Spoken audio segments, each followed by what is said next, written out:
ओह, दांत का दर्द सच में बहुत परेशान कर सकता है ना? पर क्या हम ये जानते हैं कि इसकी वजह हमेशा वो छोटा सा कीड़ा ही नहीं होता जिसके बारे में हम सोचते हैं? तो चलिए, आज जरा गहराई में उतरते हैं और दांत दर्द के असली, कभी-कभी छिपे हुए कारणों को समझते हैं। तो सबसे बड़ा सवाल यही है, आखिर ये दांत दुखता क्यों है? क्या सच में ये सिर्फ एक कीड़ा है या फिर कहानी में कुछ और भी है? आइए पता लगाते हैं। हम में से ज्यादातर लोग यही मानते हैं कि दांत में दर्द हुआ मतलब पक्का कीड़ा लग गया।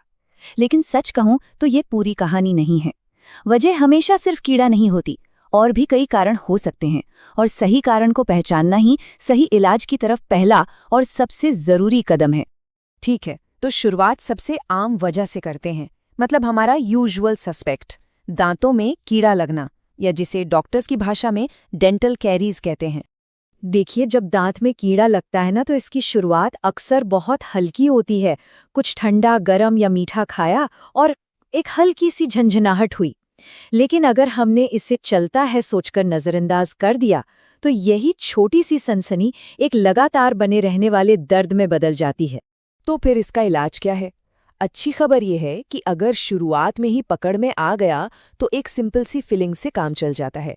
लेकिन अगर इन्फेक्शन गहरा हो गया, मतलब नस तक पहुंच गया, तो फिर रूट केनाल ट्रीटमेंट करवाना पड़ सकता है। और अब बात करते हैं दूसरे कारण की, जो अक्सर बहुत ज्यादा तकलीफ देता है।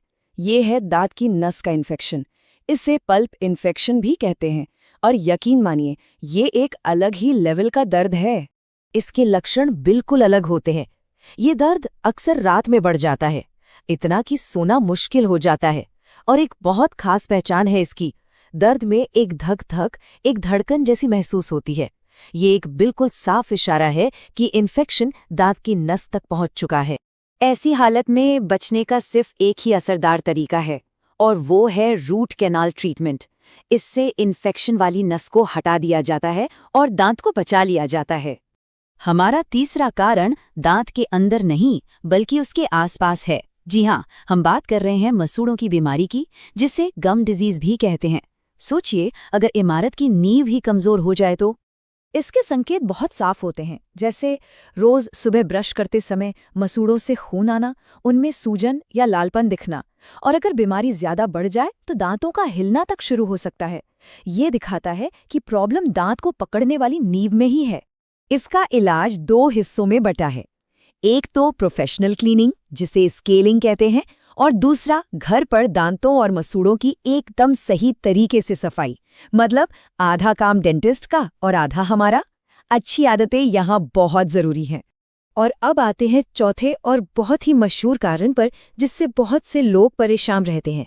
ये है अकल दाढ़ की समस्या।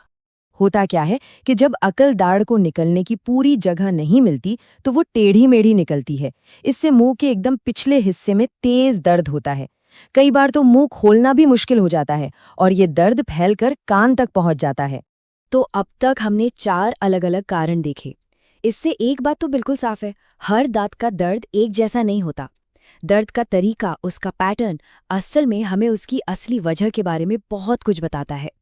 हमें बस एक जासूस की तरह उन संकेतों को समझना होता है। जरा इस फर्क को देखिए। एक तरफ है कीड़े का दर्द, जो आमतौर पर कुछ खाने पीने से शुरू होता है, और दूसरी तरफ है नस का दर्द, जो अपने आप होता है, रात में बढ़ जाता है और जिसमें एक धड़कन महसूस होती है। इस अंतर को समझना वाकई बहुत जरूरी है। तो हमने 4 बड़े कारण देखे: दांत का कीड़ा, नस का इन्फेक्शन, मसूड़ों की बीमारी और अकल दाढ़। वजहें भले ही अलग अलग हैं, पर इन सब का समाधान एक ही रास्ते से होकर जाता है, और वो रास्ता है एक प्रोफेशनल की मदद। इसलिए सबसे जरूरी बात यह है कि किसी भी तरह के दांत दर्द को हल्के में ना लें। इंटरनेट पर इलाज खोजने के बजाय सही वजह जानने के लिए तुरंत किसी डेंटिस्ट से मिलें। और अंत में एक सवाल, ये सब जानने के बाद कि दर्द के कितने अलग अलग चेहरे हो सकते हैं, ये सोचना जरूरी है कि हम सब अपने दांतों की देखभाल के लिए ऐसा क्या कर रहे हैं जिससे इन समस्याओं से दूर रहा जा सके।